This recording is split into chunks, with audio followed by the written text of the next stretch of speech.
I think there ought to be a sense of urgency. Representative Earl Blumenauer says he already knows what discussions he'll be involved in when he meets with world leaders at the UN Climate Conference. We're seeing movement now on legislation that's called carbon border adjustment to be able to make it harder for countries to export polluting products.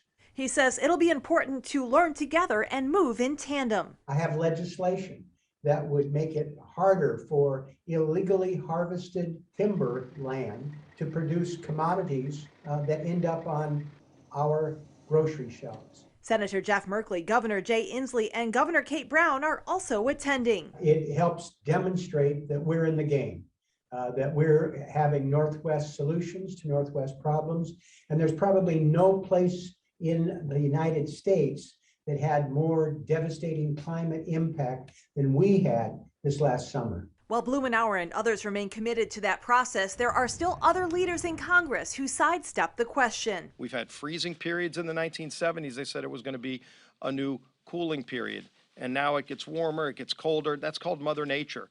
But the idea that hurricanes or wildfires were caused just in the last few years is just fallacy. But many say the science is clear. The rise in global temperature is caused by humans putting greenhouse gas into the atmosphere. Blumenauer remains committed, pointing to a number of provisions already secured in the infrastructure bill to move the process forward. We'll be working to reinforce our initiatives with the infrastructure program, with energy production credits. It has a number of long-term objectives. We've been fighting for years to have polluters pay to clean up the toxic waste like the Superfund site that's in the Willamette River. We've worked hard to be able to make it easier for people to burn calories instead of fossil fuel with bicycle reforms like Commuter Act, e-bike tax credit.